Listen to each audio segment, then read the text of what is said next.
Over the last several weeks, the Common Council has met several times regarding the proposed 2021 budget. What came out of those meetings is a projected 7.4% tax increase, which is a substantial tax increase. To give us information on that, I've asked the City Administrator Steve Barg, as well as the City Finance Director Ron Aumann, to sit down with our Communication Director Tom Laux to get answers to some questions. And further, I asked Ed Wagner, the Chairman of the Finance, Budget, and Personnel, as well as Council President Tom Witzel, to give their perspective on the budget as well. I hope you find this information helpful. Thank you, Mayor, for the opportunity. Let's get right into it. What is the reason for the tax increase? The concern the city's been facing for a while, and it's been talked about for the last couple of years, is the fact that we were using tax increment financing transfers inadvertently to help make the debt payments. So we really weren't fully funding our debt. Now that we've made some changes in the way we do things and gotten some things straightened out, the general fund has taken a definite reduction in the amount, and we are now funding our debt fully, or trying to fund it fully, appropriately to make those debt payments. So we needed to have a catch-up on the tax rate. For the past decade, the taxes have really gone up minimally, and they really probably should have gone up maybe a 1.25% or 1.5% a year to keep up with inflation. As a result, we've kind of fallen behind in really fully funding our services. So the only way to deal with it was probably to raise the taxes enough to cover the existing debt without having to take more money, almost the last bit of money, out of the savings account. So essentially that's what we had to do. And it was really a hard decision to make because of a lot of factors. And we've never done that before. We've never had to do something quite this drastic. So it was a very difficult decision for every one of us on the council. That this year of all years, we had to make sure that we kept taxes flat. I know that a lot of people are suffering. I know that there's been a lot of concern amongst residents within the city, people that have been furloughed, as I had been, people that have been laid off, people lost their jobs, businesses that are struggling, and I was adamant that we do not raise taxes. However, as we went through the process of preparing for the budget cycle, and as the budget was presented, certain information came forth to us, including the Moody credit rating, that showed that the negative outlook that they tagged us with. And so it became apparent that we would have to do something. Unfortunately, this is sort of a perfect storm where we're dealing with a pandemic, which none of us could have seen 12 months ago.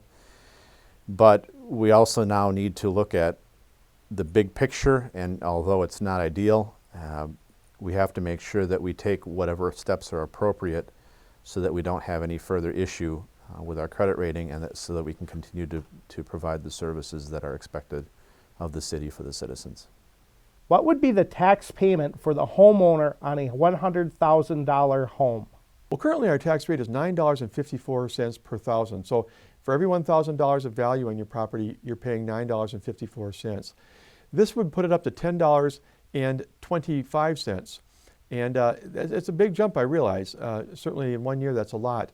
But that would really put us in the range, really, of where a couple of other cities around us are. Wausau and Stevens Point are in that general area. And it would allow us, again, that much better starting point. Picture it in terms of how we've been undervaluing or underpaying for our services from tax levy. Now we'll be in a place where we can feel better about going forward.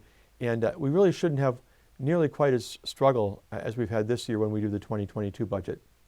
When citizens receive their tax bill in the mail, will they be getting just our tax rate, or will they be getting others like the school, mid-state, and the county? The city is only a portion of the overall tax bill.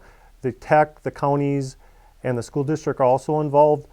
The overall increase to the tax rate isn't going to be 7.4%. We're still waiting on some additional information that kind of dribbles in during this process, but our expectation now that the overall gross tax rate will increase by less than 4%. In the grand scheme of things, with all the taxing entities that are on that bill, it's only a little over 3.2% that it's going to be. So as much as we're aghast at the size, the percentage-wise of the city budget, the taxpayers aren't going to feel an overall increase of the same amount. It's going to be less than quite a bit. What steps did the city take to minimize the need for an increase in the tax rate? Well, there's certain things we can do. Some are beyond our control, obviously. If we find out that costs are going up, the recycling fees or the refuse costs, we have other things that we don't control. Health insurance goes up, although we try to be good healthcare consumers. The biggest things are probably trying to keep overtime limited, trying to watch the travel and training costs to some degree at least. What about refilling positions? Sometimes you can look for creative ways to combine two positions when someone leaves, or maybe leave the position vacant for a couple months and save a few dollars that way. There's a limited number of things you can do, but we want to be making sure that we're turning over every stone to try and be as fiscally responsible as we can. Want to make sure that our borrowing is done judiciously and cautiously, and we're going to take whatever actions we can to make sure that our operating costs stay as flat as possible, including potentially evaluating refilling positions as they become vacant. So obviously the city didn't want to raise taxes as much as they needed, so we took every step we could in the last 2 years, over 19 and 20, to minimize the impact. What we did is we refinanced our debt. We started some administrative allocations, bringing in new money to the city from various entities. We looked at our cost structure. We reduced our costs in 2021, and we'll continue to look at. But we took 2020 as kind of a year to look at every step we could to minimize the impact. What we're doing, though, again, is trying to get every dollar of revenue that we can out of places that we need to look, whether it's reevaluating our fees and trying to find ways to do that. The staff has proposed some other revenue ideas to the council, which are still being evaluated and mulled over. But I think the really big one is just cost cutting where we can, trying to find ways to be more efficient, trying to find ways to do things in a way that saves money. That's going to be more and more important as we go along.